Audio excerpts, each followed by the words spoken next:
A gente vai imaginar que tem lesão de cárie em todos os sulcos do nosso molar, tá bom? A gente vai utilizar o baixa rotação, certo? Com o mandril.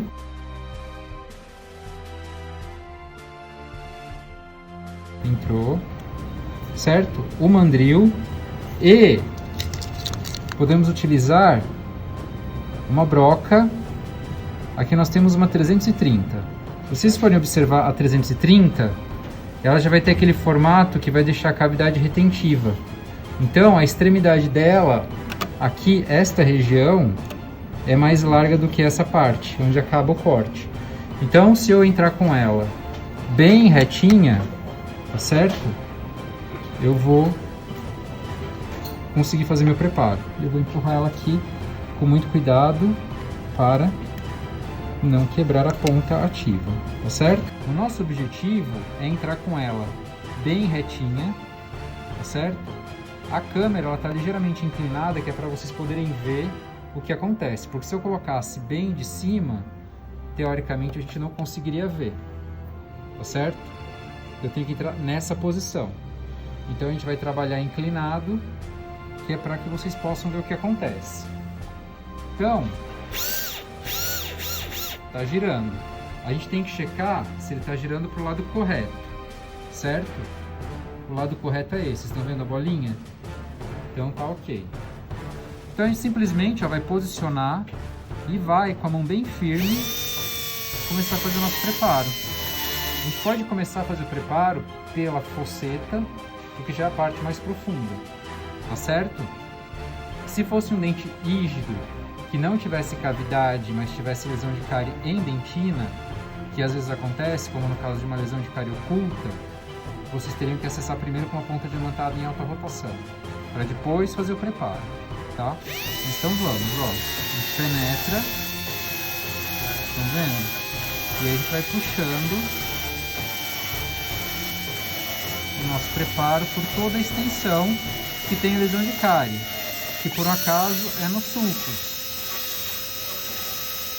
E vai fazendo contorno.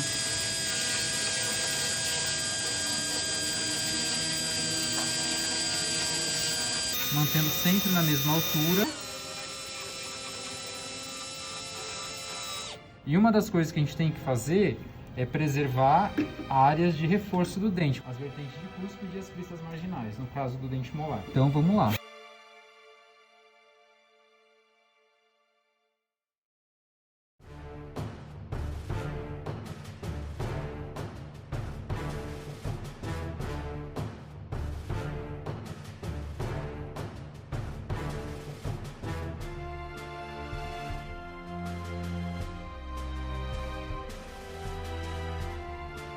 Olhando de cima, ainda não tem um formato muito bonito.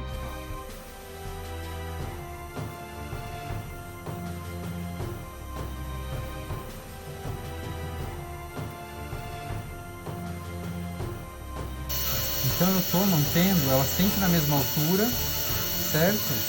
E sempre perpendicular ao plano oclusal, que é para que eu possa ter a parede pulpar reta.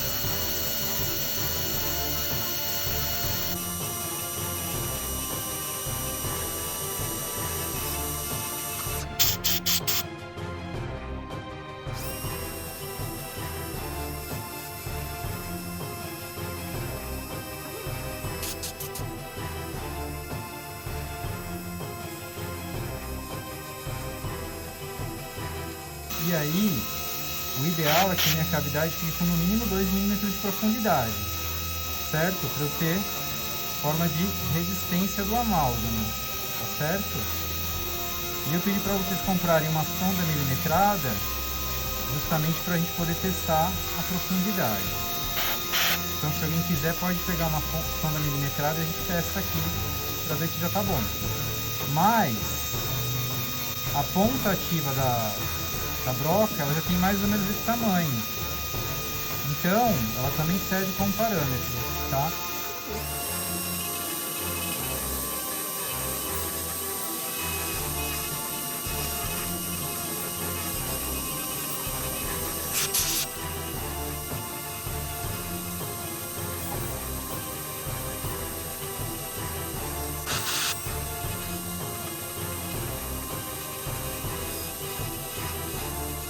ó, na verdade, o que acontece? Se eu for olhar como referência a aresta da cúspide, né, talvez eu já tenha alcançado 2 milímetros, mas eu tenho que levar como referência o fundo de sulco, certo?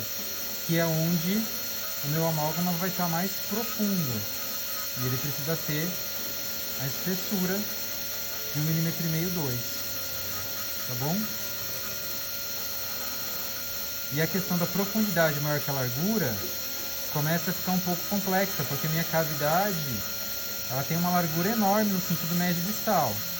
Mas aí a gente pensa a profundidade maior que a largura no sentido vestíbulo lingual, tá bom?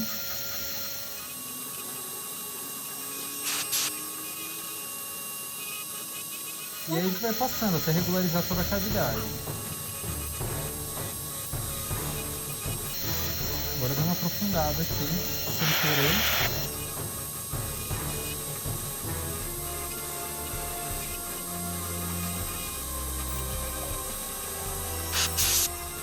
Vamos ver como é que tá ficando.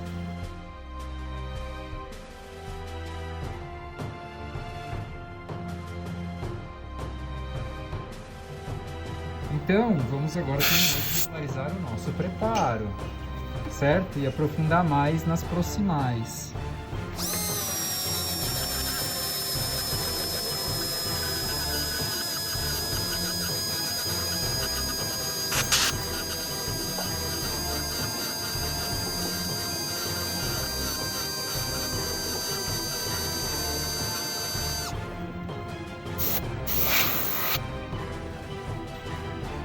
Ainda não está muito regular.